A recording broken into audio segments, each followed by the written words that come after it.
Muy buenas tardes, un gusto saludar a todos los miembros de la Asociación Mexicana de Investigadores de la Comunicación. Un servidor, Jorge Hidalgo, les da la más cordial bienvenida a esto que son nuestros ciclos de los webinars, estos seminarios virtuales que hemos tenido dentro de la asociación desde el año pasado, donde hemos tenido la posibilidad y el honor también de compartir en el espacio digital pues las voces de varios de los expertos que están trabajando este tema fascinante que es la comunicación y que cada vez presenta desafíos, retos, áreas de oportunidad, y hoy no va a ser la excepción, donde vamos a tener la posibilidad de dialogar con la doctora Patricia Ortega Ramírez, que como saben, pues además de ser parte fundamental de la estructura científica de nuestra asociación, pues ella como consejera de la misma y también pues una voz que ha venido casi desde la fundación, si no es que desde la misma fundación, participando en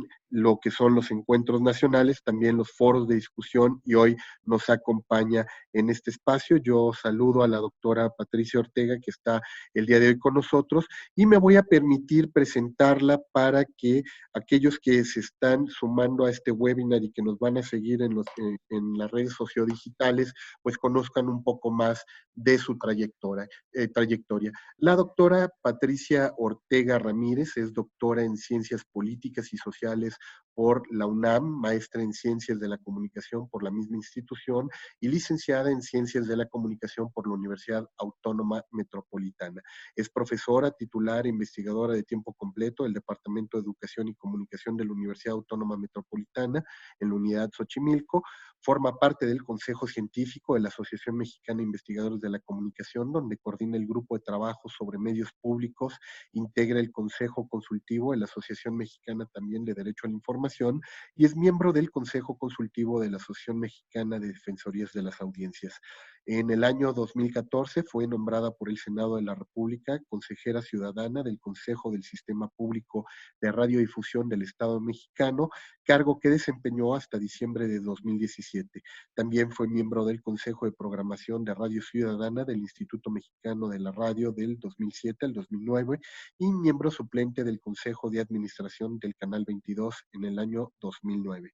Su libro, La Otra Televisión, ¿por qué no tenemos televisión pública?, editado por la Universidad Autónoma Metropolitana, la Unidad Xochimilco y la editorial en el año 2006, ha sido referente para el estudio de los medios públicos en México. También es autora del libro Trabajadores de la Radio y la Televisión en México, los sindicatos STIRT y CITATIR, publicado en el 98, y coordinadora y coautora con Mauricio Andión y Elsie MacPhail de Comunicación y Educación, enfoques desde la alternatividad, editado por Porrúa en el 2010, igual que con la Universidad Autónoma Metropolitana. Junto con el doctor Jerónimo Repol, es coordinadora y coautora del libro Nuevas Reglas, Viejos Problemas del 2016. Además, ha publicado diversos artículos especializados sobre comunicación en más de 30 libros y revistas científicas, tanto nacionales e internacionales, y es autora de 7 antologías sobre la historia de México en el diario El Nacional. En la UAM ha desarrollado los siguientes cargos: ha sido miembro de la Comisión Dictaminadora de Recursos del año 89 al 91, secretaria académica de la División de Ciencias Sociales y Humanidades de la Universidad Autónoma Metropolitana de la Unidad Xochimilco de junio del 91 al 94, fue jefa del área de investigación y de educación y comunicaciones alternativas de la UAM del 2004 al 2008, consejera titular del Consejo Académico de la UAM de abril del 2013 al 2015.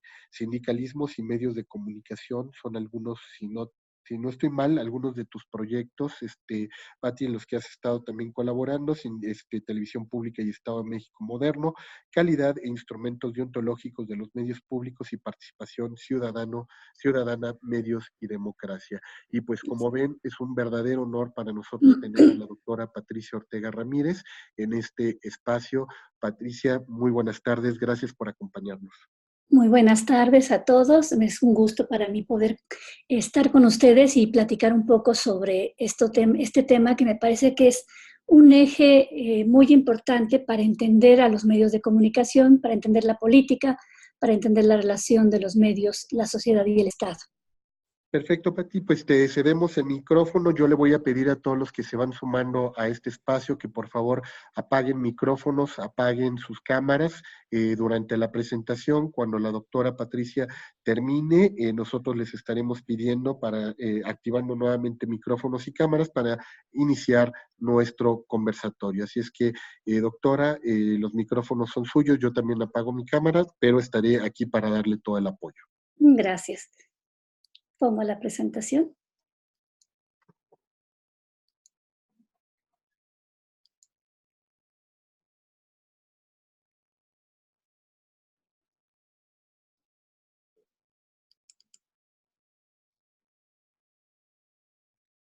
Ahí está. Listo, ahí ya la podemos ver. Adelante, doctora. Nada más que me tapan. A ver. Me quedan las cámaras en medio.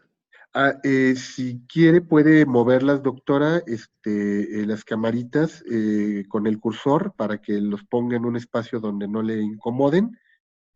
¿Qué me está respondiendo el cursor? No. ¿Me ayuda? Es que no.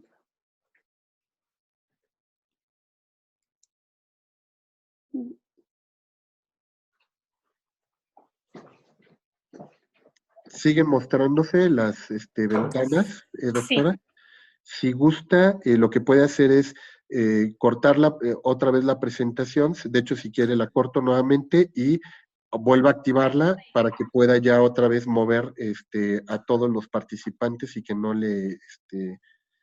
estemos apareciendo dentro del conversatorio. De hecho, saludamos ahí a la doctora Florence Tucent, que se acaba de incorporar.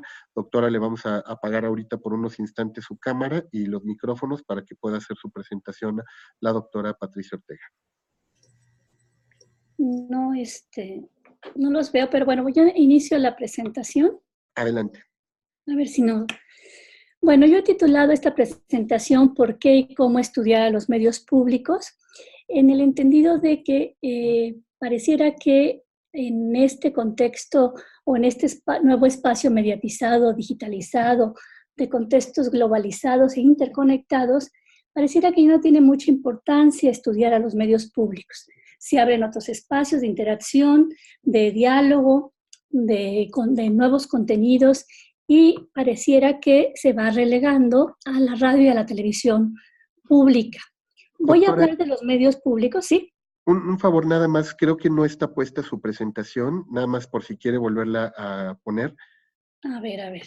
Para que la puedan seguir los participantes. A mí me aparece aquí. Si quiere ponerlo nuevamente en el modo compartir para que la tenga ahí.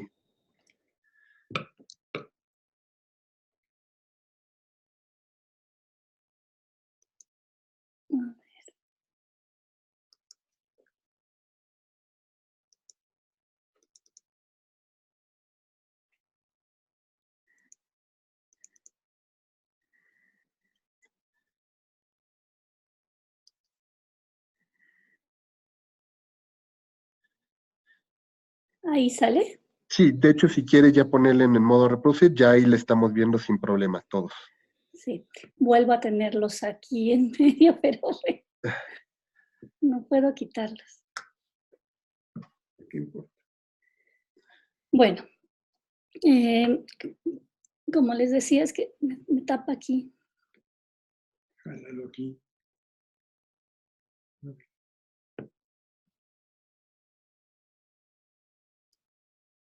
Ahí está ya. Bien.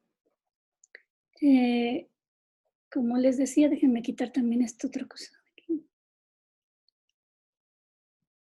Bueno, en este nuevo espacio mediatizado, como les decía, pareciera que se relega el estudio de los medios públicos. Yo podría establecer ahorita varias razones por las cuales es importante seguir teniendo como objeto de estudio a los medios públicos. Uno de ellos me parece que es fundamental revalidar el sentido de lo público, salvaguardar la libertad de expresión y avanzar en la democratización de nuestras sociedades. Es decir, en este nuevo contexto tecnologizado, digitalizado, interconectado, globalizado, en este espacio mediatizado, no podemos olvidar que el estudio de los medios públicos es un elemento fundamental para revalidar, reconstruir el concepto de lo público y sobre todo para garantizar derechos fundamentales como el de la comunicación. Es también importante tener como objeto de estudio a los medios públicos, a la radio y a la televisión.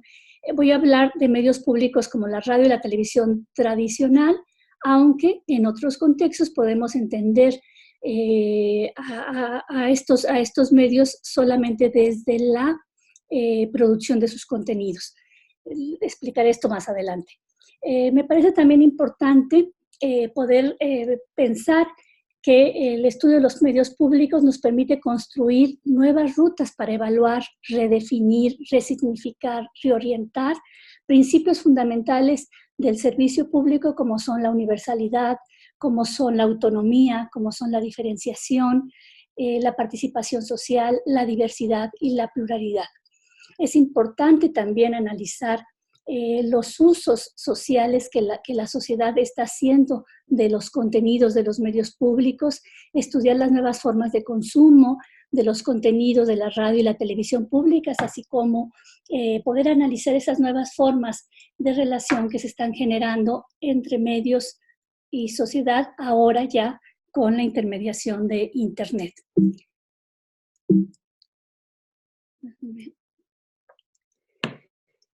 Otras razones por las cuales es importante estudiar a los medios públicos frente a la crisis de la política, frente a la deslegitimación de las instituciones públicas, pues es precisamente un elemento fundamental el estudio de los medios públicos para entender el desarrollo de la democracia, la calidad de la misma. Hoy en día, este debate sobre la democracia nos plantea abrir nuevas nociones, redefinir, llenar de otros sentidos la noción de democracia y hablar ahora más de democracia de calidad. Esta democracia de calidad implica la participación social y la participación de ciudadanos en la toma de decisiones y en la orientación de las instituciones. En ese sentido, los medios públicos son el espacio fundamental para garantizar la diversidad social y cultural, la pluralidad política e ideológica, la participación social y también para garantizar la libertad de expresión. Todos estos son elementos fundamentales para avanzar en el desarrollo de la democracia.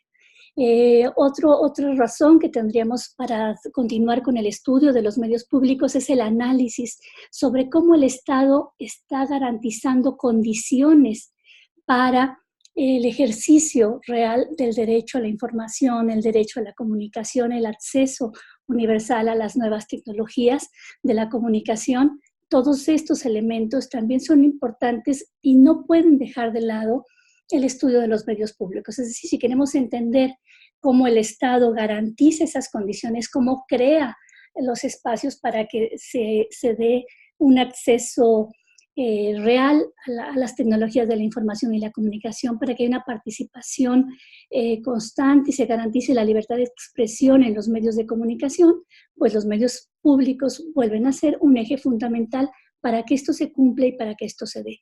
En la medida que el Estado va abandonando estos medios, pues va cerrando los espacios de participación y de acceso de los ciudadanos a los medios. Entonces, por eso es muy importante tenerlos en cuenta en este tipo de relación del Estado a la sociedad y ver cómo el Estado está garantizando estos y la relación que el Estado tiene con los medios.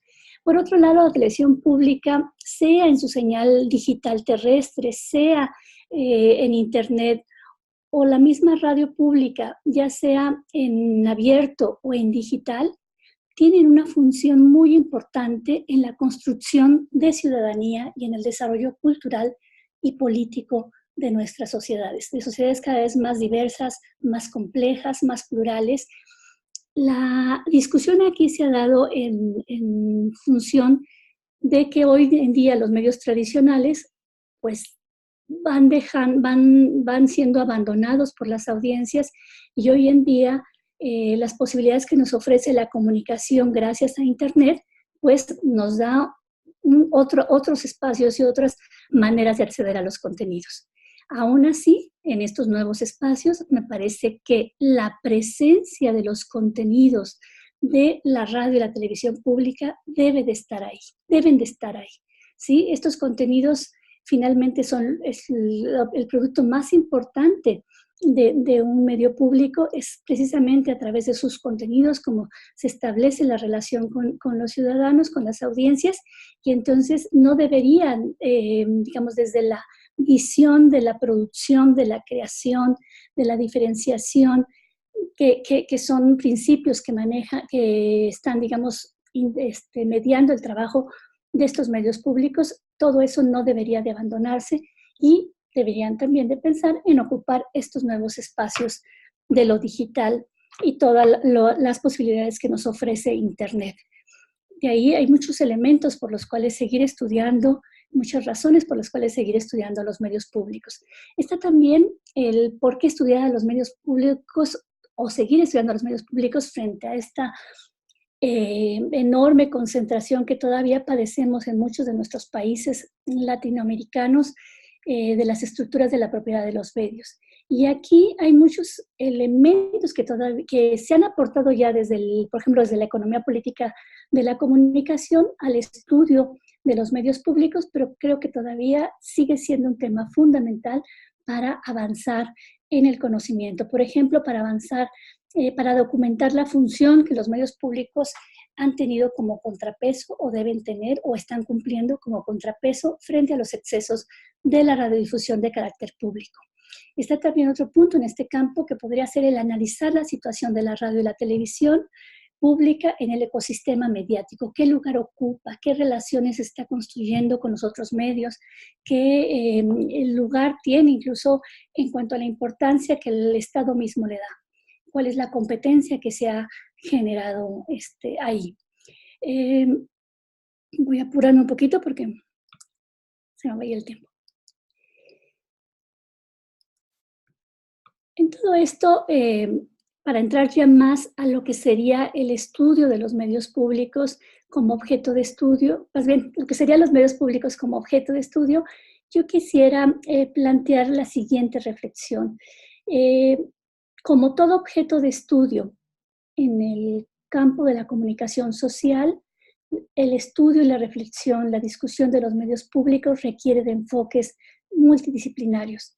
Estos enfoques multidisciplinarios son los que nos ayudan a comprender su relevancia social, su importancia política, las formas de gestión que tienen estos medios, su función, sus estructuras de poder, porque también se dan en los medios públicos, así como la calidad de sus contenidos y la relación que estos medios pueden alcanzar con sus audiencias.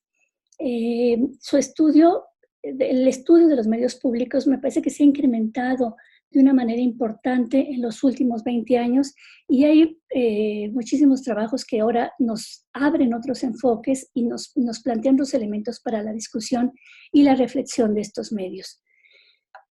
Resulta difícil mencionar aquí, por lo limitado del tiempo, todas las contribuciones que se han hecho o las diversas contribuciones que se han hecho, que han hecho más bien investigadores tanto de Europa, de Norteamérica, de Latinoamérica, incluyendo a México, desde luego, desde las distintas disciplinas como la filosofía política, como la sociología, como los estudios culturales, la economía política de la comunicación, el derecho, los estudios de género, del lenguaje, entre otras disciplinas, que han ayudado a definir la particularidad de estos medios, la especificidad de sus estructuras, de sus funciones, de sus relaciones. Entonces, es difícil ahorita mencionar todo esto, pero sí quisiera que quedara claro que el estudio de los medios públicos se ha hecho desde enfoques multidisciplinarios y la importancia que todas estas disciplinas han aportado al estudio de los medios públicos. En lo particular, yo me he introducido al estudio de los medios públicos. Bueno, no solamente yo, uno de los ejes desde donde se han hecho las reflexiones sobre lo público, tratando de buscar cuál es la especificidad del término o del valor de lo público. De alguna manera, pues la discusión se ha dado en torno a qué significa eso público, desde dónde estudiamos o miramos esa noción de lo público. Reflexiones y trabajos de autores clásicos como Hannah Arendt o como Jürgen Habermas, pues han establecido elementos fundamentales para entender conceptos como esfera pública, como espacio público, los cuales nos han permitido discutir los significados asociados al término de lo público. Estas reflexiones nos han permitido poder entender cuáles son los distintos significados que el término, el concepto de lo público puede adoptar en contextos diversos.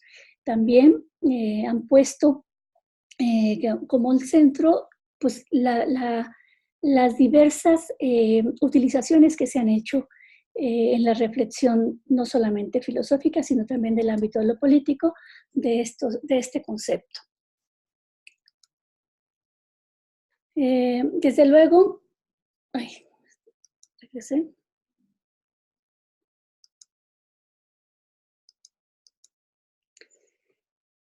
El debate en torno a la noción de lo público ha sido muy amplio y podríamos mencionar a diversos autores que han trabajado y han introducido elementos para la reflexión al relacionar lo público con el Estado, con el mercado, con la ciudadanía, con los medios y con la democracia.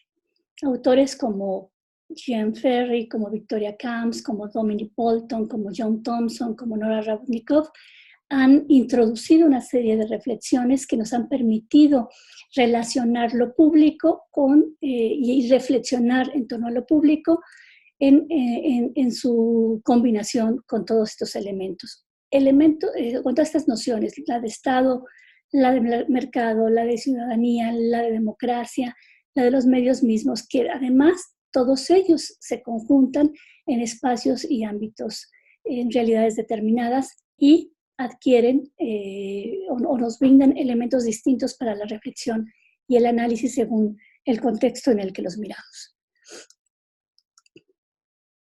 No sé por qué me regreso.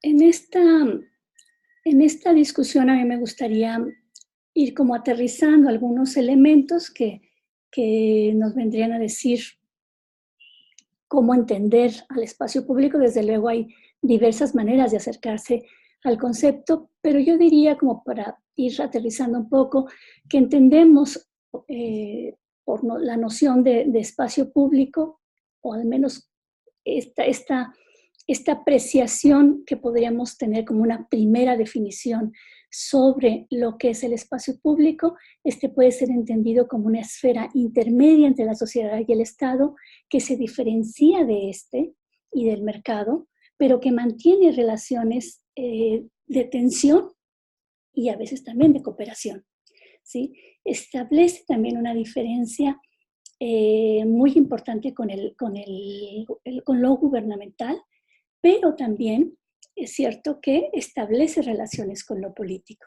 Sin embargo, no se agota en lo gubernamental y busca distinguirse de lo gubernamental. De acuerdo a los contextos en los cuales se va estudiando, se va desarrollando esta noción del espacio público, se puede también entender a esta noción como el espacio de la comunicación y de la deliberación.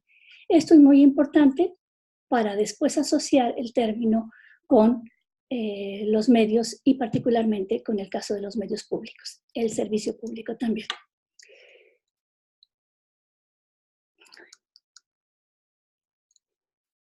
Nora Rabotnikov discute el concepto de lo público y analiza las fronteras entre lo público y lo privado. Desde hace tiempo ella lo ve desde la modernidad, pero bueno, hoy más que nunca podríamos entender que la división o los límites, las fronteras entre lo público y lo privado se han ido desvaneciendo, se han ido pues borrando o se han ido confundiendo, y Nora Robnikov establece elementos muy importantes para entender cómo se da la relación de ese binomio, pero sobre todo nos ayuda a explicar, a aplicar, sobre todo a relacionar esta noción de lo público con los medios mismos. Nora Robnikov establece, siguiendo un poco el pensamiento de Haren, establece 3 sentidos fundamentales que adquiere la noción de lo público como una categoría política. Ella nos dice, y me parece que esta discusión se ha dado también ya en otras de estas conferencias, ha sido citada esta autora, y me parece que es por lo didáctico y por la manera tan sencilla que nos plantea estas categorías, estos sentidos asociados a la noción de lo público. Para esta autora, lo público está relacionado con lo común a todos, el interés común, lo que es común a todos y que en determinado momento es contrario al interés individual o particular. Otro de estos sentidos es lo visible, lo expuesto a todos, que sería contrario a lo secreto o a lo oculto. Y un tercer sentido está enfocado a entender a lo público como lo abierto, lo accesible a todos, que sería contrario a lo restringido o a lo cerrado. Algunas observaciones que tendríamos que hacer con estos sentidos asociados a la noción de lo público es que si bien estos elementos, estos sentidos, estas categorías que establece la autora nos sirven para entender el valor de lo público y para caracterizar a los medios públicos, estos principios no son estáticos. Estos principios van adquiriendo significaciones distintas de acuerdo al contexto social en el cual se están analizando o se están de alguna manera estableciendo estas relaciones.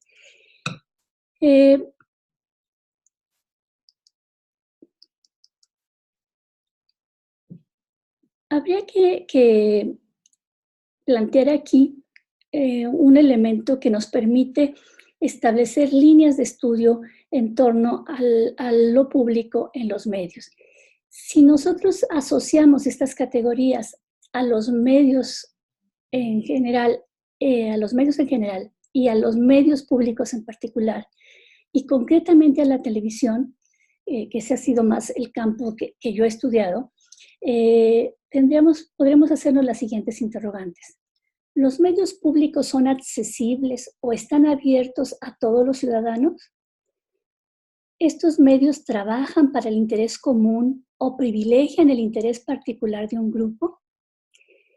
La radio y la televisión pública dan visibilidad a todos los asuntos, hechos, situaciones, enfoques, ideologías que se dan en el campo de lo público, pero que también atañen a mayorías y minorías sociales. ¿Quién decide y cómo en estos medios? ¿Hay transparencia y rendición de cuentas? Desde luego, estas interrogantes en muchos sentidos han sido respondidas, pero me parece que en cada momento político, coyuntura política, estas preguntas vuelven a darnos elementos para documentar, para analizar el comportamiento de los medios públicos. Jesús Martín Barbero y Germán Rey, en su libro Los ejercicios del ver, hegemonía audiovisual y ficción televisiva, nos dicen, si lo público es lo que puede ser visto y oído por todos, lo que recibe mayor publicidad posible, los medios de comunicación son hoy instrumentos fundamentales de la ampliación o restricción de lo público. Jesús Martín Barbero en varias ocasiones ha mencionado, cuando los medios restringen la información, cuando ocultan los hechos, cuando distorsionan la realidad, cuando escandalizan y no informan debidamente, están restringiendo el ámbito de lo público. Cuando estos medios trabajan y se ocupan de necesidades de información, de entretenimiento, de necesidades culturales, de mayorías y minorías sociales, están ampliando el espacio de lo público. Esta reflexión me parece muy importante porque precisamente nos da elementos para pensar a los medios públicos, para relacionar esta idea que se ha manejado también de cómo los medios en general ocupan cada vez más el espacio público. Cómo los medios no son solo un instrumento, sino son también actores de la política. Y cómo estos medios, precisamente, pueden contribuir a ampliar el espacio de la deliberación, de la reflexión, de la discusión, de la acción, de la participación social. Pasando a otra línea de pensamiento, me gustaría introducir otra vertiente de la discusión relacionada con los medios públicos. En América Latina, precisamente, pues en la discusión se ha volcado en el tema de la regulación jurídica de los medios de comunicación y la instrumentación de políticas públicas. Es decir, el debate en torno a las leyes, a los marcos jurídicos, a las reglas que de alguna manera regulan el quehacer de los medios, pues ha sido una preocupación importante en varios países de América Latina. ¿Qué es lo que se ha buscado con esto? ¿Qué es lo que se está buscando? ¿Qué es lo que se discute en estos debates? Pues uno de los puntos que precisamente se busca que haya en estos marcos jurídicos es precisamente que se establezca, que se defina la misión de servicio público. ¿Cuál es la misión de estos medios, de la radio y la televisión pública? ¿Cuál es su misión como medios de servicio público? Por otro lado, está el tema de la autonomía, tanto del poder político como la autonomía con respecto al poder económico. Se busca y la discusión se ha enfocado en cómo garantizar que en estos medios se dé esta autonomía y que realmente los medios tengan, hablando particularmente de los medios públicos, tengan esta autonomía con respecto al poder político y al poder económico. Se discute también cómo en estos marcos jurídicos debe de haber elementos que garanticen la sustentabilidad económica de los medios públicos, que no quede a la voluntad de los gobiernos esta viabilidad económica. Y también se ha discutido mucho cómo estos marcos jurídicos pueden garantizar la participación social, la pluralidad y la diversidad ideológica, étnica y social.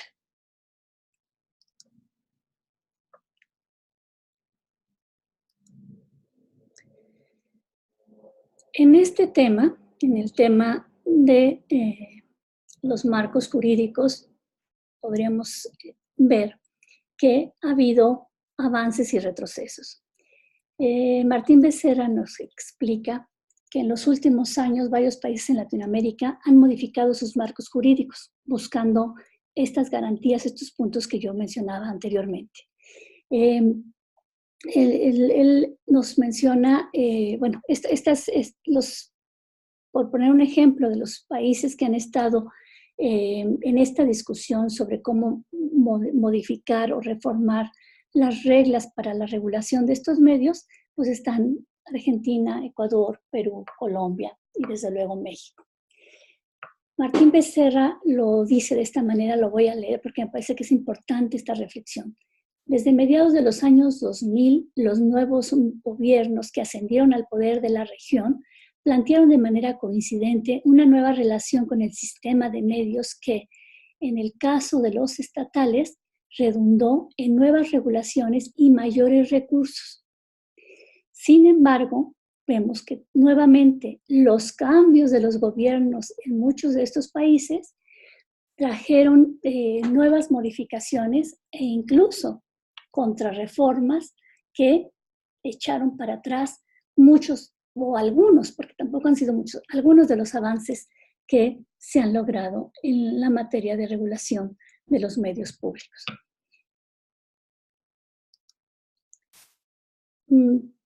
Podríamos mencionar algunas causas que han limitado el cambio en la operación de estos medios y que no solamente tienen que ver el que los cambios de gobierno, que con los cambios de gobierno se limiten y se echen para atrás algunas de estas reformas que podrían beneficiar el desarrollo de los medios públicos, sino, de acuerdo con los estudios y la manera que se han documentado estos cambios, también se han encontrado que existe una arraigada estructura política en torno a los medios que impide muchas veces o que atempera la profundidad con la que se pueden llevar a cabo estos cambios o la incidencia que puedan tener estos cambios.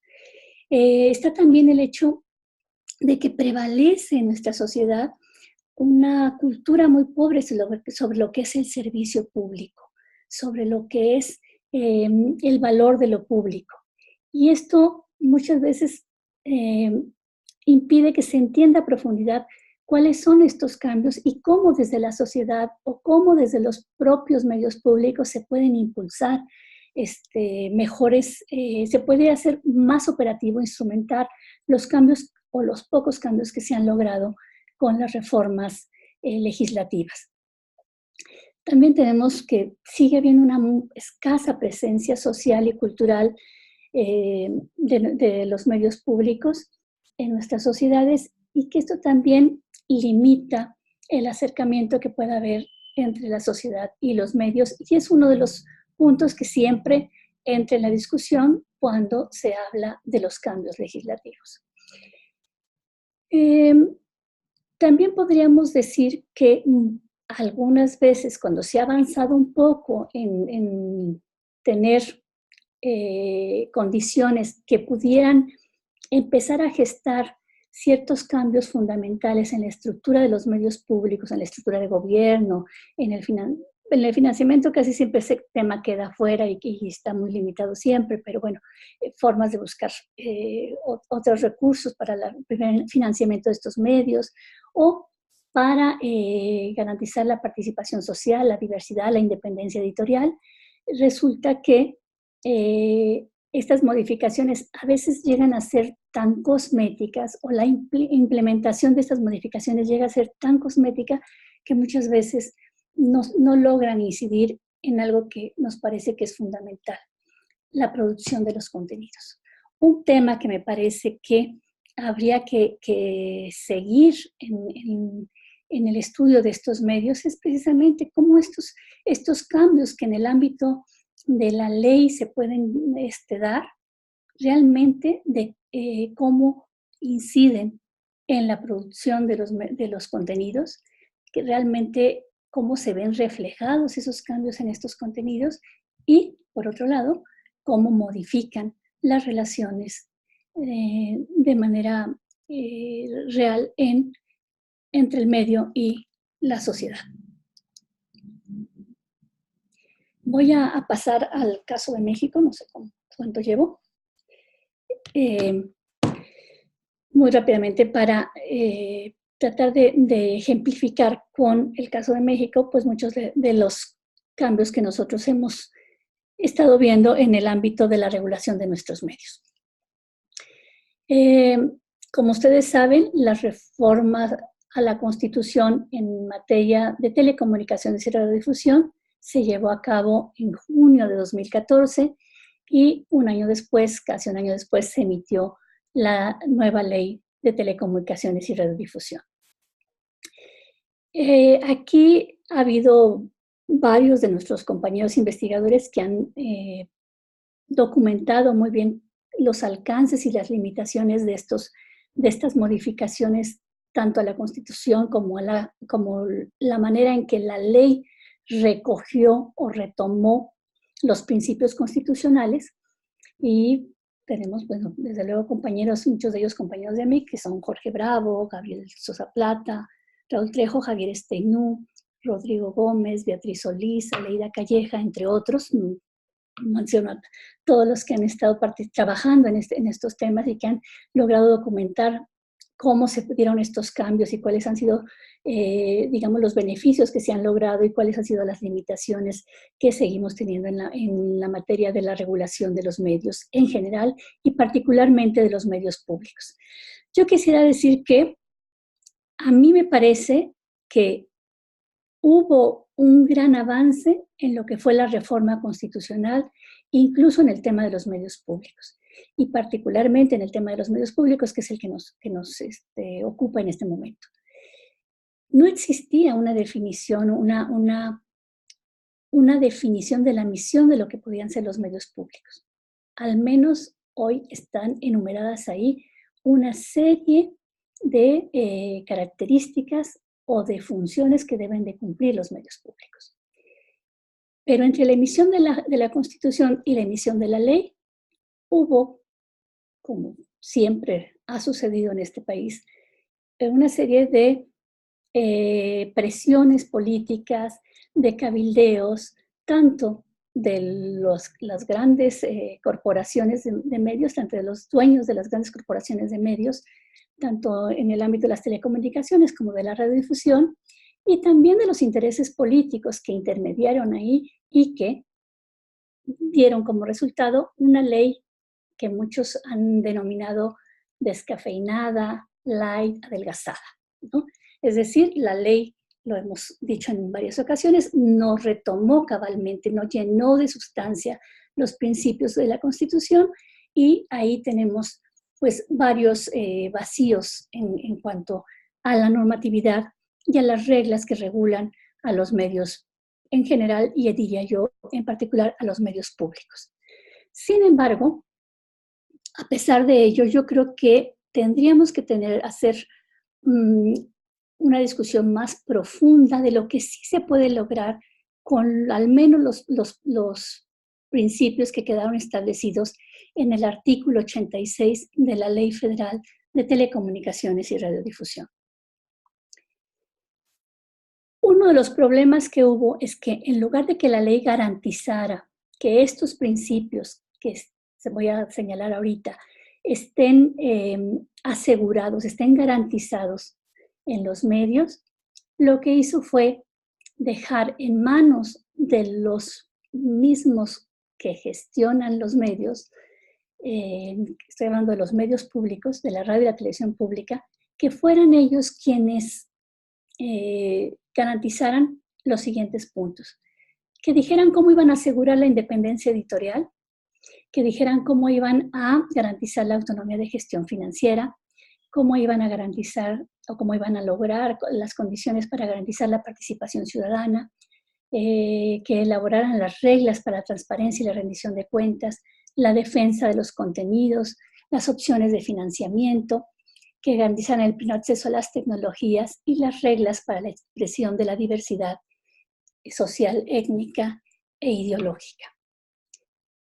A pesar de ello, me parece que el que esté establecido que estos son los puntos o las funciones que debe de tener un medio, ¿sí? Tendríamos que discutir y trabajar y observar y señalar que estos medios vayan cumpliendo con cada uno de estos elementos y observar cómo están cumpliendo con estos elementos. Es decir, cada medio que está entendiendo con asegurar la independencia editorial, qué está entendiendo, cuáles son las reglas que está estableciendo para garantizar la participación social o la defensa de los contenidos, pero más aún para lograr el pleno acceso a las tecnologías de la información y la comunicación.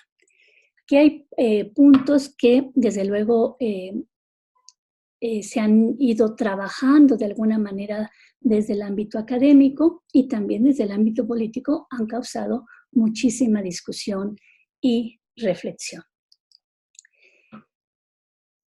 En lo particular, yo me he dado a la tarea de trabajar lo que he denominado la ciudadanización de los medios públicos. Hay una discusión mucho más amplia sobre las modalidades que adquiere la participación social en los medios públicos. Se ha señalado en muchas ocasiones, ya no basta nada más con que estos medios representen a la pluralidad, visualicen y reconstruyan estos ámbitos de la pluralidad. Hoy es importante también que haya una participación real, que los ciudadanos estén en los medios de comunicación de carácter público y que de alguna manera participen en la evaluación, en la orientación y en la conducción de estos mismos medios, en la toma de decisiones que orientan a estos medios. Hoy la inmediatez, la horizontalidad, la conectividad que caracteriza la comunicación actual requiere precisamente de construir formas de acercamiento y de relación con la sociedad y de establecer mecanismos. Hoy es más fácil inclusive establecer mecanismos que motiven esa participación y que permita un mejor ejercicio de la comunicación. Volviendo a Jesús Martín Barbero, él, por ejemplo, hace hincapié en esto que me parece muy importante. Lo que los nuevos movimientos sociales y las minorías, las etnias y las razas, las mujeres, los jóvenes o los homosexuales demandan no es tanto ser representados, sino reconocidos, hacer visibles socialmente en su diferencia, hacerse visibles, socialmente en su diferencia, y esto da lugar a un modo nuevo de ejercer en la política sus derechos. Esta reflexión de Jesús Martín Barbero contribuye a entender el carácter plural de estos medios y la manera en que estos medios deben de responder ya no solamente a las mayorías sociales, sino también a las minorías sociales, y cómo estos grupos sociales buscan también tener una incidencia en estos medios y ejercer plenamente sus derechos en relación con la comunicación. Esta discusión también adquiere un sentido muy importante en un campo disciplinario más distinto, que es el de la democracia. Hoy se entiende a la democracia como un ejercicio integral, donde precisamente ya no nos conformamos con versiones de la democracia, por ejemplo, nada más desde lo electoral o la democracia deliberativa, sino también se está buscando la participación, la apertura de espacios donde los ciudadanos participen, no nada más acompañando, sino participando de las decisiones que orientan a las instituciones públicas. Otro autor, Dahlgren, dice, esto de la participación hay que estudiarlo de manera profunda y hay que ver si no nada más se están haciendo simulaciones con la participación. Y dice, en última instancia, la participación tiene que ver con el reparto de poder, y si éste se encuentra estructuralmente ausente o sistemáticamente minado, entonces eso que se está denominando participación, sea lo que sea, ha de ser contemplado con el máximo escepticismo o, desde luego, etiquetado como fraudulento. Desde luego, son ideas que voy poniendo en la mesa. La discusión de todo esto sería mucho más amplio, pero me parece que sí es importante ir introduciendo estos elementos para entender cuáles son los alcances reales que nos está permitiendo el nuevo marco jurídico en relación con los medios públicos, cómo ha abierto la puerta a la participación de la sociedad dentro de las estructuras de los medios y qué estamos logrando con eso. Un punto muy importante, el de la participación social, que de acuerdo con los lineamientos que estableció el órgano regulador, el Instituto Federal de Telecomunicaciones, en esos lineamientos estableció que todos los concesionarios de carácter público, para tener una concesión, tendrían que cumplir con todos los requisitos que se establecen en el artículo 86. Y fundamentó que además estos medios tendrían que presentar las reglas para la constitución de un consejo ciudadano que esté nombrado de manera transparente, que garantice una elección transparente de sus miembros, democrática, y que estos consejos tengan en su funcionamiento una independencia eficaz para poder ejercer sus funciones. ¿Cuáles son estas funciones que se les están encomendando a los consejos ciudadanos?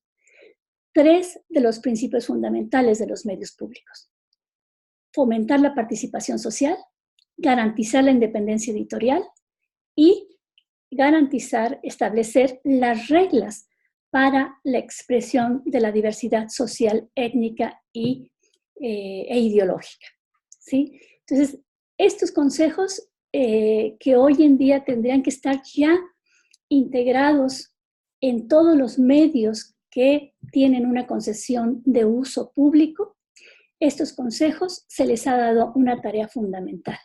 Sin embargo,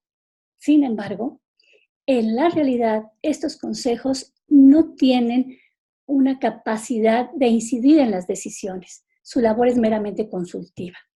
Ahí hay un vacío, una contradicción de la ley, porque mientras se establece que 3 principios fundamentales son la independencia editorial, la participación y la expresión de las diversidades, pues a los consejos no se les ha dado los dientes, las herramientas para que realmente puedan cumplir con ese trabajo. Al menos en 29 de las 32 entidades federativas de la República Mexicana hay sistemas de medios públicos o al menos una televisora o una radiodifusora adjudicadas a los gobiernos de los estados o autoridades municipales. No estoy metiendo aquí a los medios universitarios de las universidades públicas, por ejemplo. Simplemente estoy hablando de los medios que están adjudicados a los gobiernos de los estados o las autoridades municipales. De estos 29, el 80% contaba ya con un consejo ciudadano hasta junio de 2019. ¿Sí? En el caso de los medios federales, de los medios como el IMER, Canal 11, el SPR, Radio Educación, tienen ya un consejo ciudadano. El único que no lo tiene, esto estoy hablando hasta agosto de 2019, el único que hasta agosto de 2019 no lo tenía era Canal 22. Y aquí puede ser que la razón sea que no tiene una concesión de uso público, es una concesión de uso privado, de uso comercial. Pero este canal, este medio, utiliza recursos públicos. Entonces, creo que independientemente del tipo de concesión que tenga, está concebido como un medio público, como un medio cultural y tendría que cumplir con este requisito. Nuevos cuestionamientos en torno a esto. ¿Qué cambios traerá a la gestión de la radiodifusión pública la participación ciudadana? ¿Qué está haciendo el IFT para evaluar a estos medios, para evaluar que estos medios estén cumpliendo con lo que le establece la ley? ¿La participación ciudadana tendrá repercusiones en los contenidos de los medios públicos? Estos son algunos de los cuestionamientos que surgen después de revisar y de documentar la conformación de estos consejos, porque lo que hemos visto es que el IFT no parece estar siguiendo en estos medios que se estén cumpliendo los requisitos que estableció la ley. Es decir, si los medios documentaron todos estos requisitos que establecía el artículo 86, pero una vez que esto se estableció, ya no ha habido una evaluación de cómo se está cumpliendo. Y tenemos medios que en un principio formaron su consejo, pero en las siguientes convocatorias ya no lograron obtener a todos los miembros o que hubiera esta participación o la fueron limitando. Me hubiera gustado que me hubiera dado el tiempo para en esta presentación poder hablar también de otros temas que están siendo muy importantes en el ámbito de lo público, por ejemplo, la discusión de los contenidos de calidad, en los que han trabajado y han hecho aportaciones muy significativas Mónica Terribas, Riquiere Guispert, Giuseppe, perdón, Néstor García Canclini, y otros, que es un tema también que hoy parece fundamental, sobre todo cuando el ojo lo tenemos puesto en los contenidos más que en las estructuras mismas de los medios. Está también el tema de la participación de los medios públicos en los nuevos soportes de contenidos, como son Amazon, Netflix, HBO y otros, ¿sí? Y ¿qué están haciendo estos medios? Como muchos de estos medios públicos también están creando sus propias aplicaciones. Pero yo pondría el punto en la reflexión: si estos medios no cambian su estructura burocrática, si esos medios no cuentan con el financiamiento adecuado o diversifican sus fuentes de financiamiento, si estos medios no cuentan con la independencia editorial necesaria, y aquí la independencia editorial hay que entenderla no solamente ligada a la labor de la información. La independencia editorial conlleva también las decisiones, o implica también las decisiones que se toman para elegir, para decidir qué contenidos, la calidad de los mismos, cómo se difunden, cuánto se invierte, por qué unos contenidos y no otros. Mientras esto esté supeditado a estructuras burocráticas o a otros lazos o condicionamientos políticos, económicos, difícilmente se podrá participar de manera no solamente competitiva, sino con la calidad, con la experimentación, con la innovación que se requiere en estas plataformas de contenidos, y tampoco se podrá ampliar todas las posibilidades o aprovechar todas las posibilidades que las propias, la creación de aplicaciones propias podría dar. Cierro con esto nada más. No quería dejar de mencionar las temáticas de los trabajos que han estado presentando, que hemos estado discutiendo en el grupo de medios públicos, porque me parece que está habiendo ahí un avance muy importante en buscar nuevas temáticas relacionadas con los medios públicos, en abrir nuevos horizontes para la reflexión.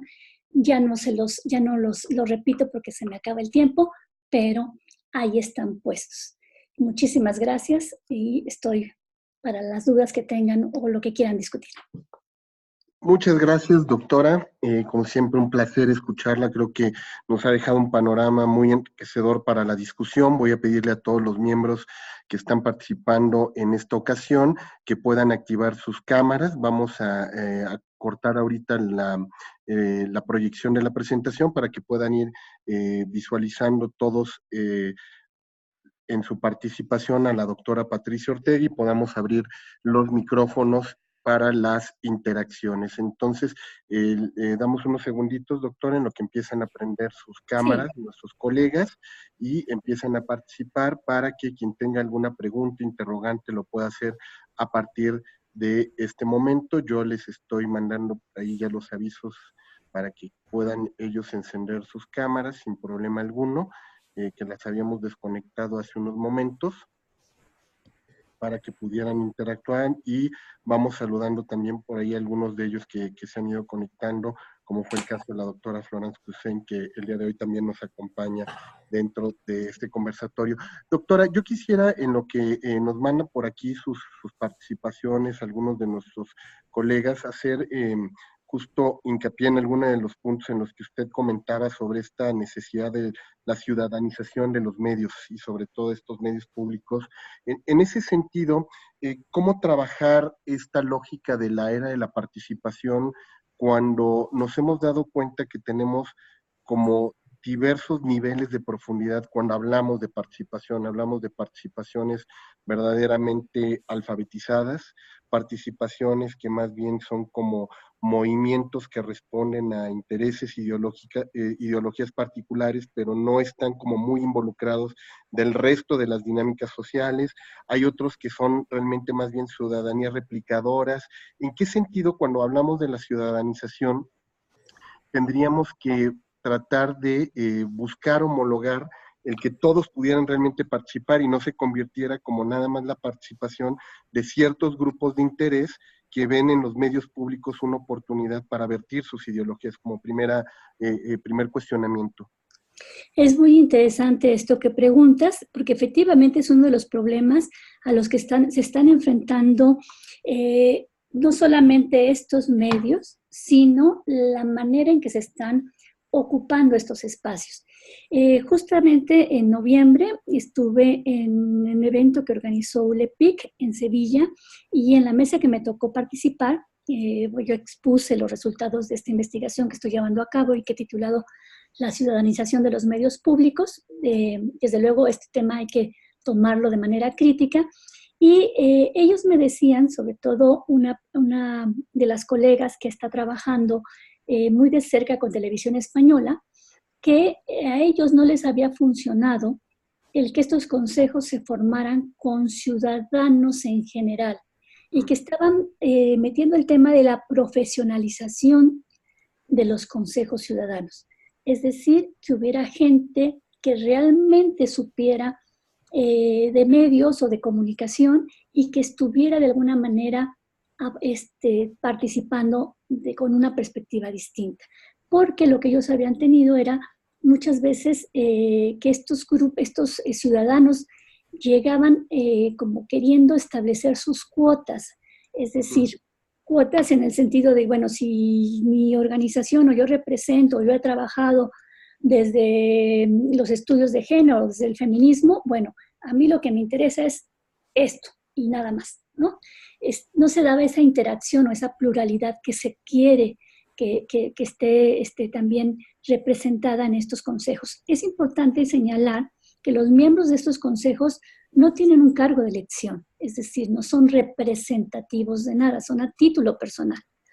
Pero sí hay una responsabilidad fuerte y la manera en que estos ciudadanos establezcan las reglas, porque a ellos les toca elaborar las reglas para garantizar la diversidad, para establecer los criterios para la independencia editorial y fomentar otras formas de participación, en la medida en que estos instrumentos los podamos también ver, sean públicos, ¿no? Y tengan una acción transparente, creo que podríamos ir discutiendo cómo están haciendo ese trabajo o cómo están representando a ciertos grupos o cómo están respondiendo solo a intereses de grupo o a intereses particulares.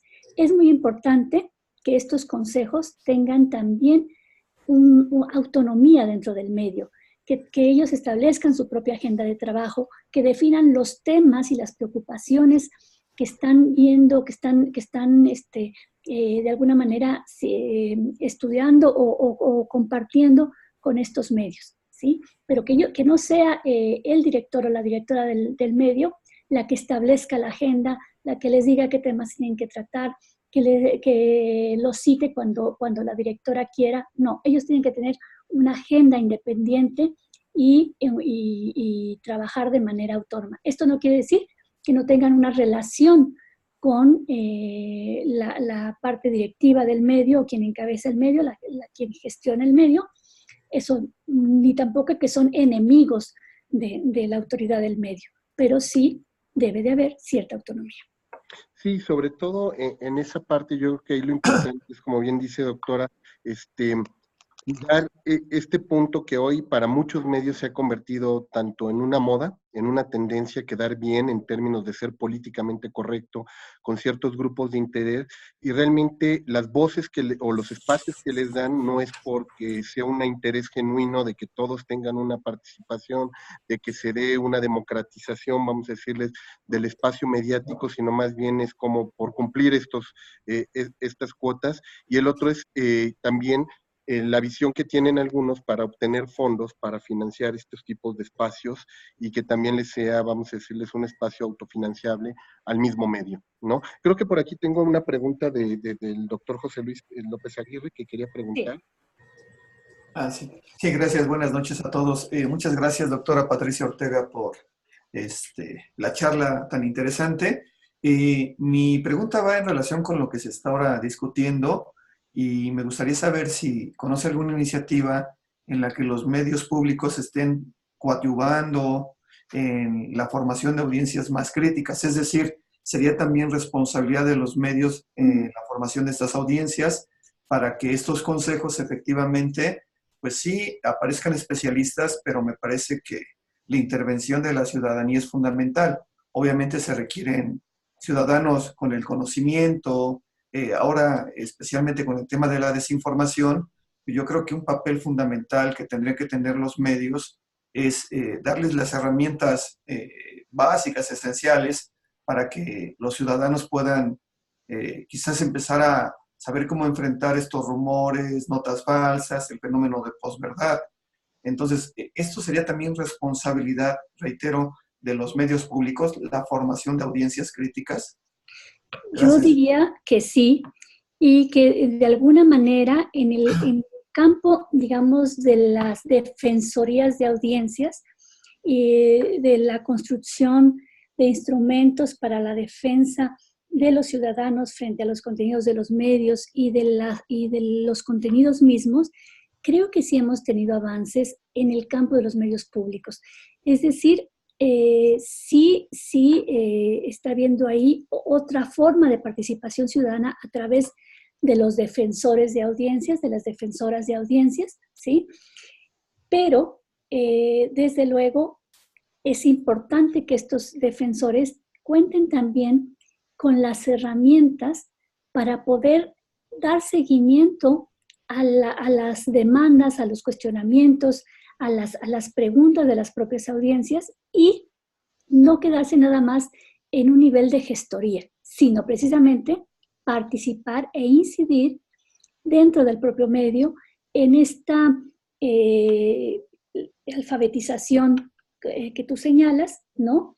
Y en el estar también viendo cuál es el ejercicio, el quehacer que está llevando a cabo el medio en cuanto a principios fundamentales.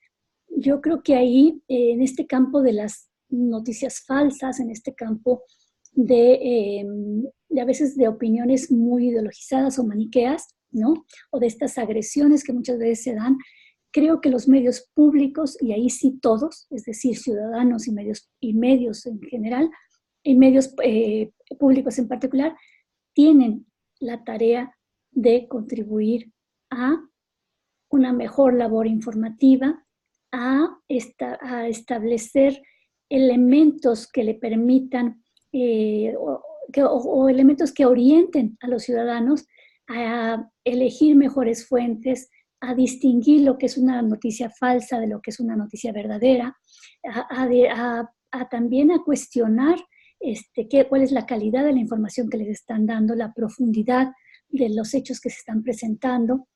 A veces los mismos medios cometen, digamos, hablan de la pluralidad o de la independencia editorial y vemos pues, que entrevistan a los que opinan lo mismo o los que no causan ningún cuestionamiento a ciertas posiciones que los mismos medios van teniendo, ¿sí? Es decir, no quiero caer en una descalificación ni una sobrecalificación.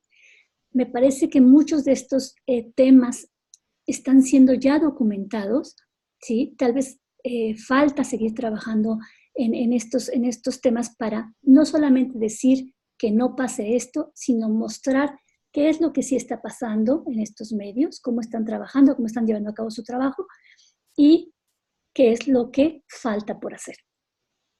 Ok, muchas gracias. Me parece que sería también parte de la política de comunicación del gobierno federal, ¿no? Incluir por supuesto. Lo que ha comentado, ¿no? Gracias nuevamente. Doctora, por aquí tenemos también al maestro Mariano Esparza que quiere hacerle un cuestionamiento. Sí. Mariano, adelante. Buenas noches a todos, buenas noches, maestra Ortega, maestro Hidalgo, buenas a todos. Noches. Mi pregunta iba en el sentido de lo siguiente. ¿Cuáles son los grupos sociales o minorías, grupos sociales que demandan más de la comunicación o de los medios públicos? En su investigación, en su experiencia, si la demanda de comunicación pública fuera un termómetro, ¿quién está arriba, quién está abajo, para tener más o menos un parámetro de las necesidades de participación? Yo te diría, en mi experiencia, yo me he dedicado más al estudio de las estructuras de los medios.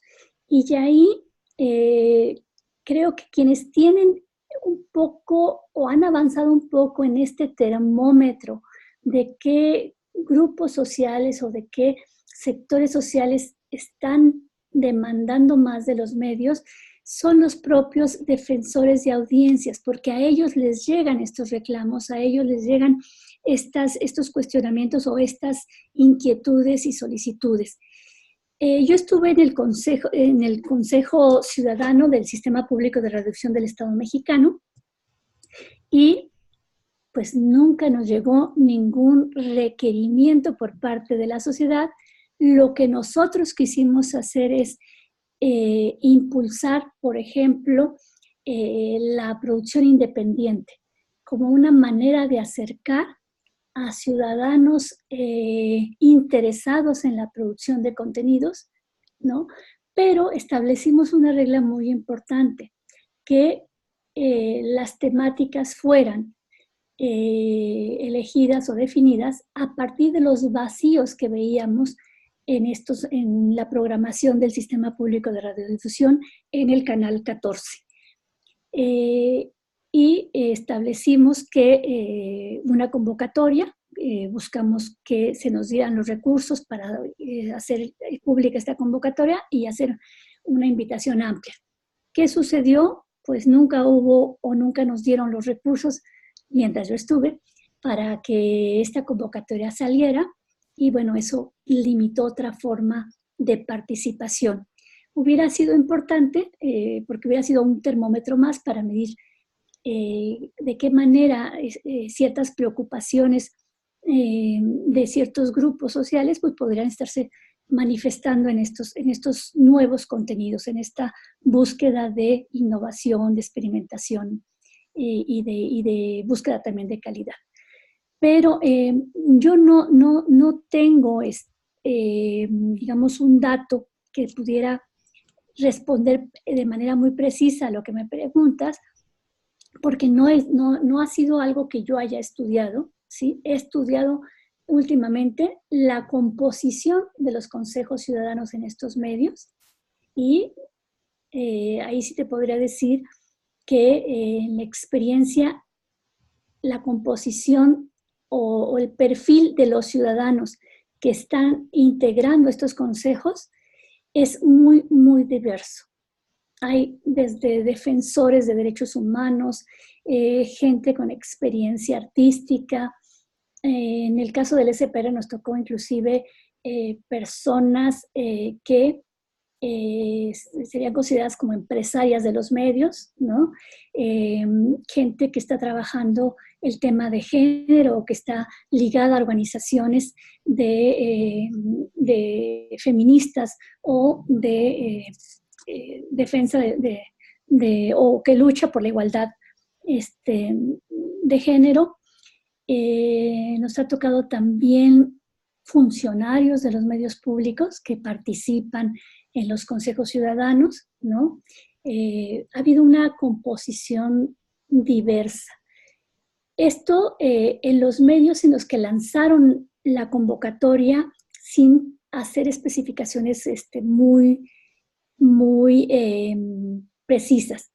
El caso del INMER, por ejemplo, en el caso del INMER, la convocatoria que lanzó el INMER y digamos, los lineamientos que se establecieron para la elección de los consejeros, sí se buscó que hubiera representantes de distintos sectores sociales, de la academia, de los sectores indígenas, de las mujeres, de los actores. Es decir, sí hubo ahí una intención de constituir un consejo ciudadano con un perfil representativo de diversos sectores sociales. Obviamente, no pueden estar todos los sectores sociales, pero sí hay ahí una intención de que la composición esté regida por una representación de distintos sectores sociales. Pero esto no lo establece la ley. No te escuchamos, Mariano, creo que estaba tu micrófono apagado. Sí. Gracias, bueno, gracias, maestro. Y bueno, por ahí va mi segunda pregunta. Si las universidades están participando de este tipo de de consejos. Y bueno, muchas gracias, buenas noches a todos. Gracias, Marina. Sí hay varios universitarios participando, no solamente en los consejos, sino también en las defensorías de las audiencias.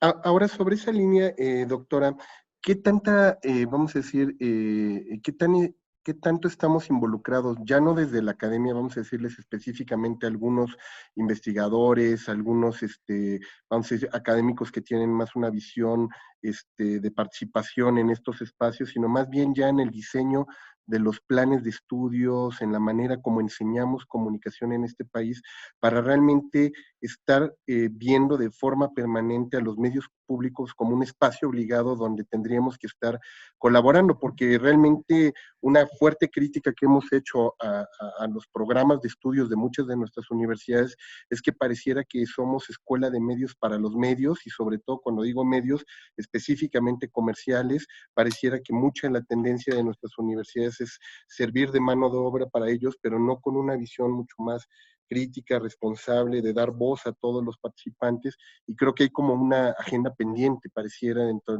de las universidades y los planes de estudios hacia con los medios públicos.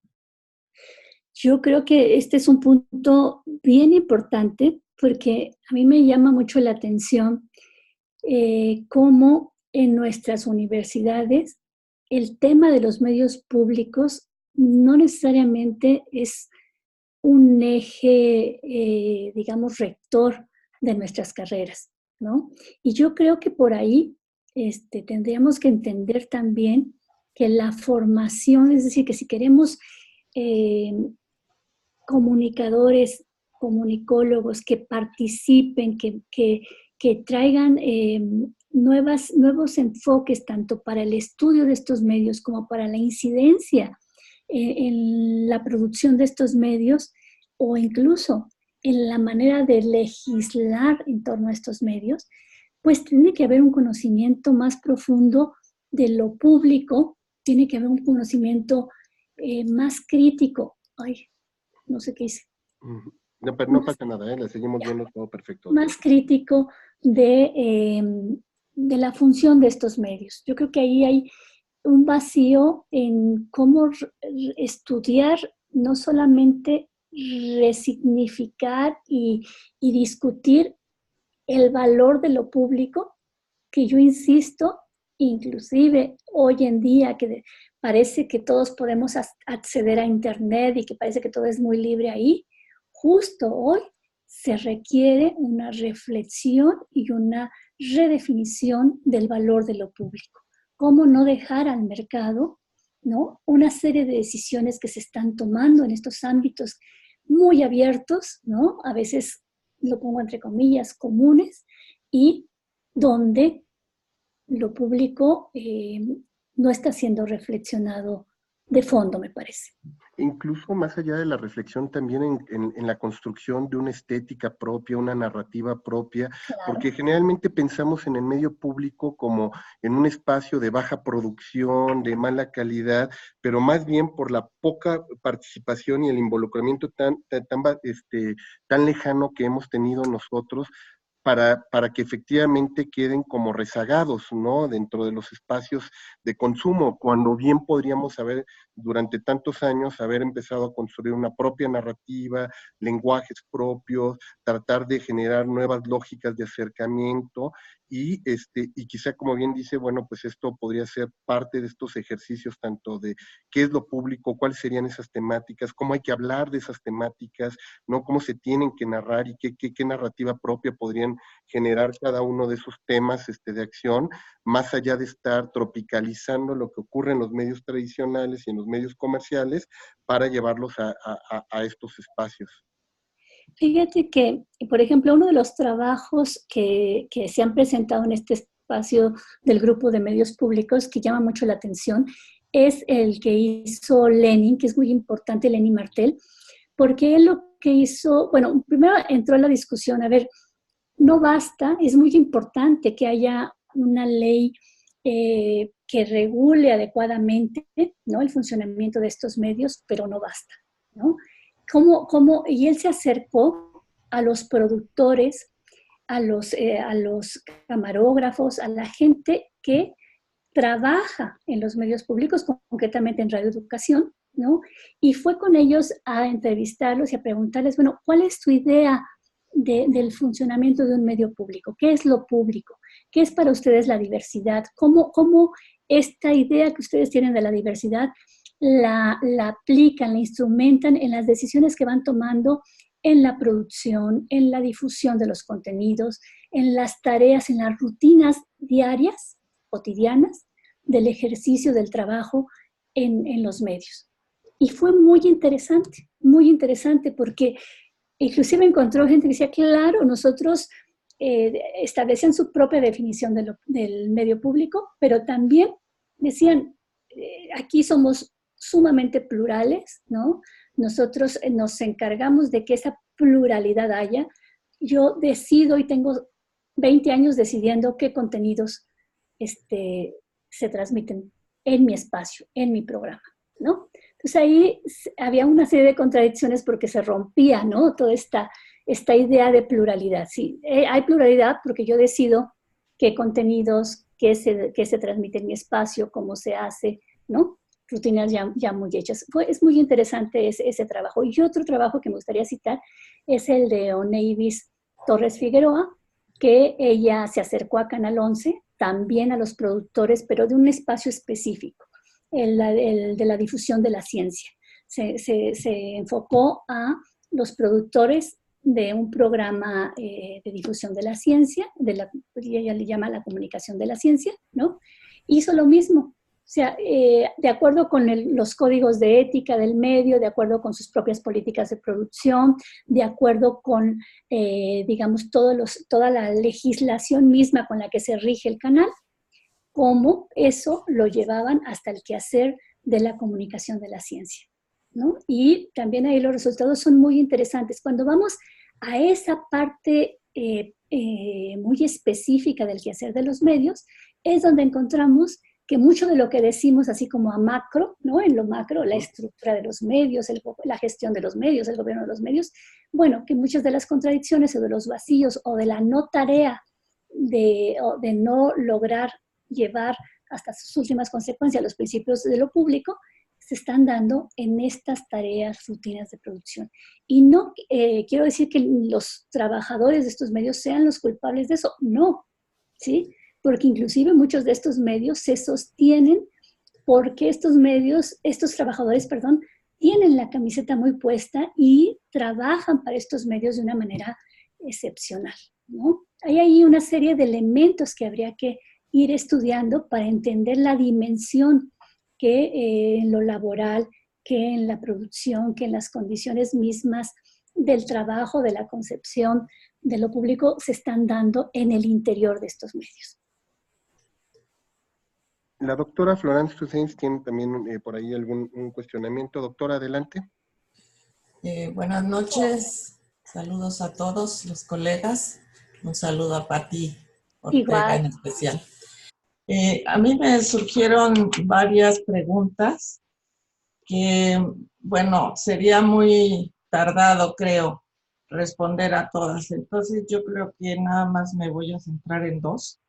Estoy de acuerdo en que los medios públicos deban tener independencia editorial, pero la duda es quién decide cuál es la línea editorial, el director, el consejo, o debe de haber unos lineamientos generales establecidos, si no en la ley, bueno, en algún reglamento, en algún estatuto, que haga posible que se dé una línea editorial consensuada y que luego esa línea editorial sea respetada, ¿no?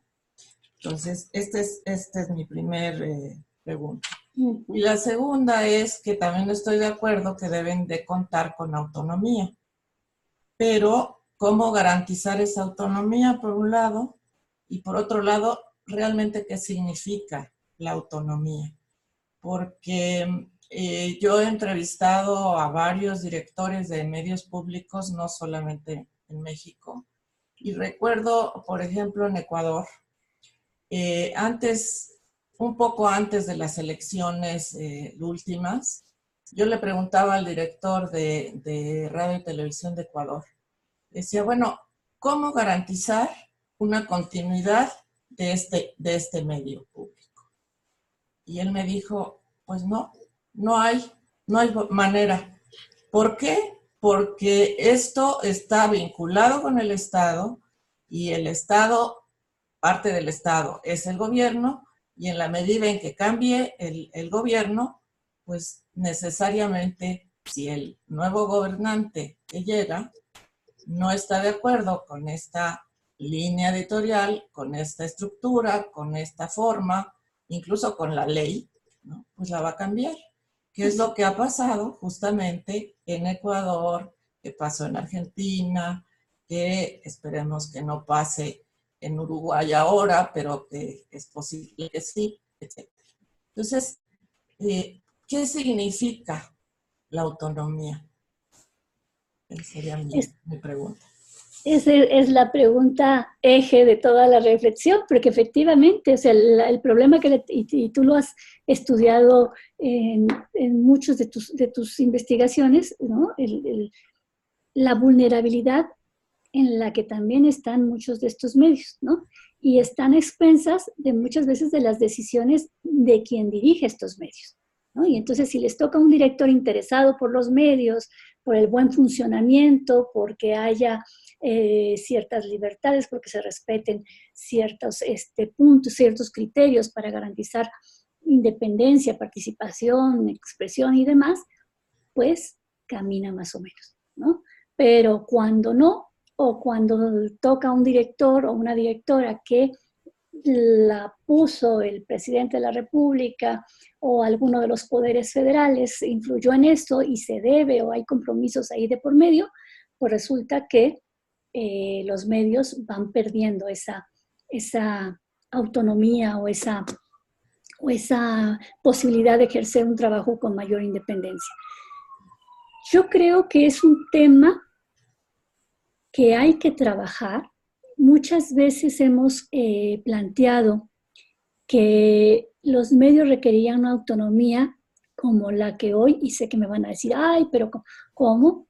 Como la que tiene el INE, ¿no? Como la que tiene el IFT, como la que tienen otros organismos en una situación que logran separarse de las decisiones o de la influencia que pueda tener en el organismo mismo, en el quehacer del organismo mismo, otros poderes, ¿sí? Pero yo sé que en muchas de estas instituciones podríamos hacer una evaluación de lo que no han cumplido, aunque sean autónomas, o cómo no han respondido, por decir algo, al interés común o al interés general, o cómo han dejado de llevar a cabo completamente la labor para la que estaban creadas. Pero yo creo que es mejor que tengamos ese tipo de instituciones a que sigan siendo maniatadas o que busquemos la posibilidad de que haya esa autonomía, ¿sí? Aunque en los hechos, en lo cotidiano, tengamos que defenderla a capa y espada. ¿Qué quiero decir con esto? La otra vez en el espacio que tuvimos en el encuentro de AMIC en la UAM, que tuvimos una mesa con todos los directores de los medios federales, me decía precisamente Villamil que va a haber un cambio en la ley, que ellos quieren proponer un cambio y una nueva reglamentación para los medios públicos. Y yo preguntaba, ¿y ahora sí se va a garantizar de manera real la autonomía? Y me dijo, la autonomía se defiende todos los días. Yo creo que sí, hay que defenderla, aunque esté escrita, aunque esté garantizada, hay que defenderla todos los días, pero es más fácil defenderla cuando está en la ley, cuando está en la Constitución, cuando hay condiciones para hacerlo, que cuando no lo hay y cuando esa autonomía depende de la voluntad de quien está al frente del medio.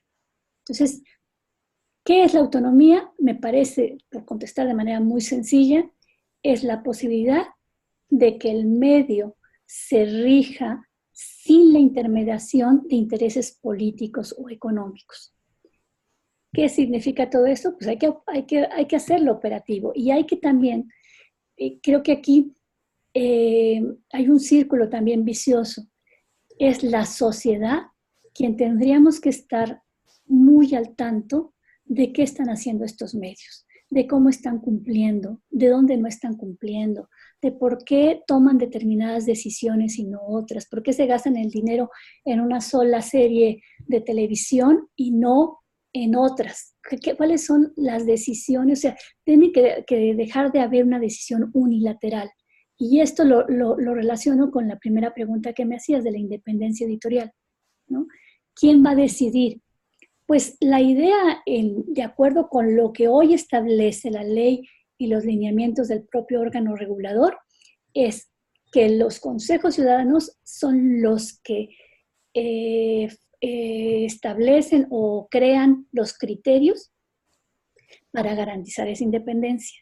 Pero es muy importante que las tareas que están llevando a cabo estos consejos sean transparentes para darnos cuenta si son consejos a modo, si nada más se elaboraron estos criterios y se guardaron en el cajón, que no sé qué esté pasando ahorita en el SPR. No, yo no me he puesto a analizar este punto en concreto, pero cuando nosotros estábamos como consejeros hicimos los criterios, documentos, hicimos las reglas para la expresión de la diversidad, hicimos los criterios para garantizar la independencia editorial y mientras estuvimos, nunca logramos que estos se aplicaran, ¿no? Pues sí, porque tampoco el Consejo Ciudadano tiene una capacidad, digamos, por encima del director, ni tampoco, no sé si es vinculatorio lo que el Consejo dice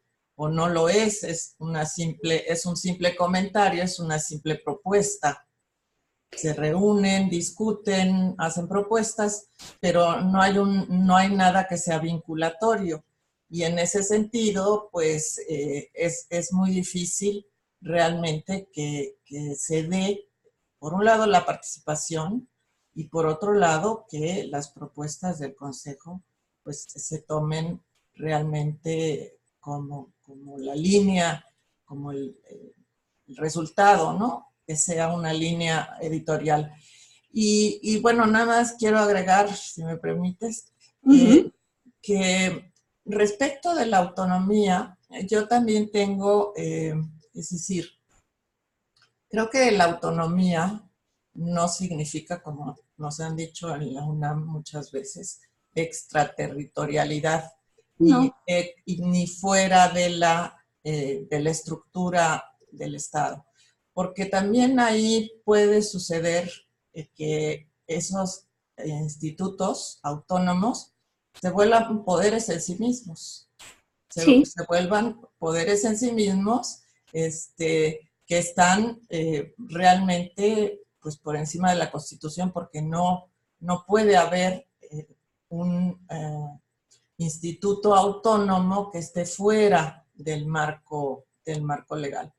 Y creo que de alguna manera eso ha sucedido con el IFT.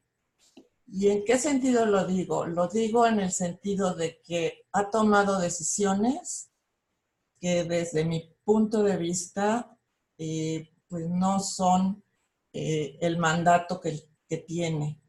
El IFT ha otorgado concesiones básicamente a los privados. Sí. Y ha aumentado muchísimo a partir de la televisión digital terrestre, ha aumentado muchísimo el número de canales comerciales. Entonces, y como tú bien dijiste, no he evaluado si realmente los medios públicos están haciendo su tarea como deben, pero tampoco evalúa los medios privados.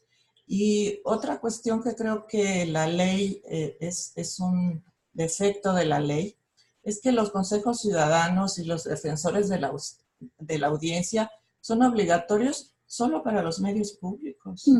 Pero si los medios privados también hacen televisión y tienen una incidencia enorme en el público y crean audiencia, construyen audiencias, y a ellos no se les exige ni una rendición de cuentas, ni ciertos lineamientos.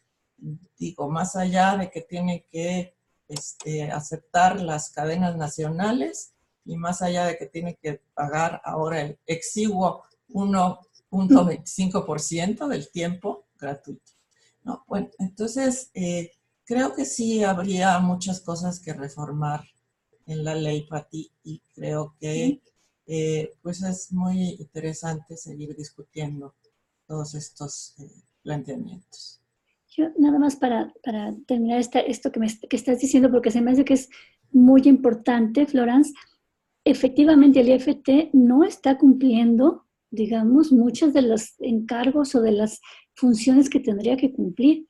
Y además de esto que estás diciendo de las concesiones a los privados, ha dado concesiones de uso social a privados, Sí. ¿no? Pues si tú revisas ahí, hay concesiones de uso social que le han dado a personas que además tienen una concesión privada, Sí. ¿no? O no le han dado una, varias sino un concesiones, grupo.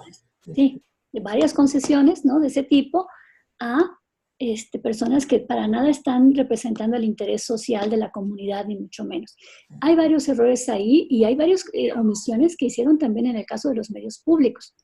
Sin embargo, es que va todo junto con pegado, porque si tuviéramos una sociedad más activa que reactiva, creo que ahí estaría una clave para pedir la rendición de cuentas y la transparencia, ¿sí?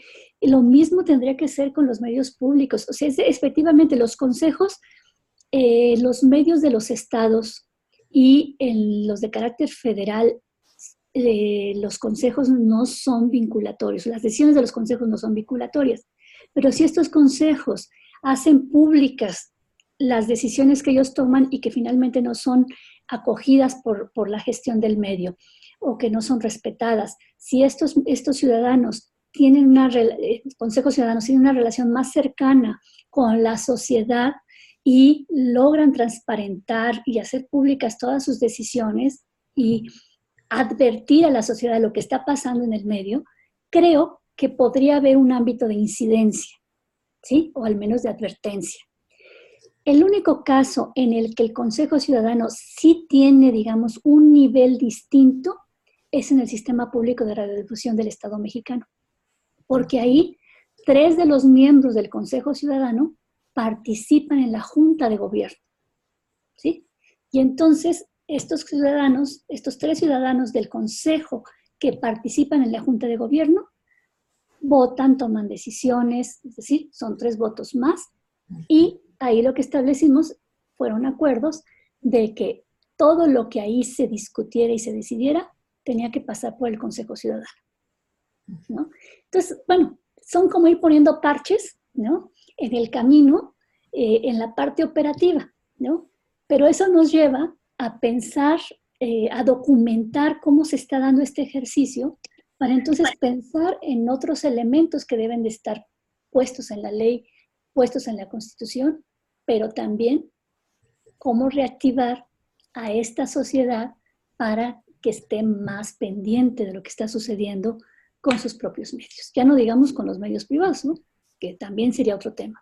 Gracias. Sin duda, un tema muy interesante, y yo creo que vamos a tener la posibilidad la próxima semana, aprovechando también que hoy nos acompañó la doctora Florence, para poder continuar con esta discusión, porque creo que hay temas pendientes, muchos temas que nos involucran a la Asociación Mexicana de Investigadores de la Comunicación, donde deberíamos tener quizá más participación, más acción para poder incidir de esta manera. Yo quisiera cerrar nuestro conversatorio del día de hoy, como lo hemos hecho siempre, doctora, entregando un reconocimiento, aunque sea de modo virtual, por su participación el día de hoy, por haber impartido esta videoconferencia, por qué y cómo estudiar los medios públicos.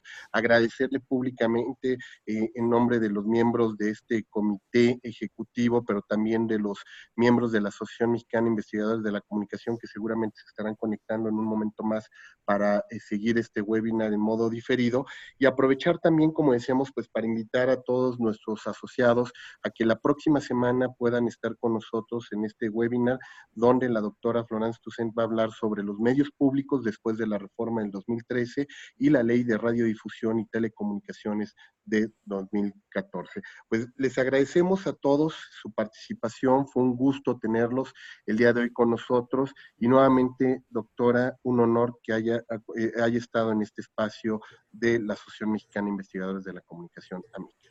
El honor es mío, muchas gracias por la oportunidad además de dialogar con colegas de esta misma agrupación y que andamos siempre preocupados por la comunicación, los medios y todo lo que de ello se deriva. Muchas gracias. Muchísimas gracias y yo les deseo una muy buena noche a todos y que tengan una excelente semana. Hasta luego. Hasta luego.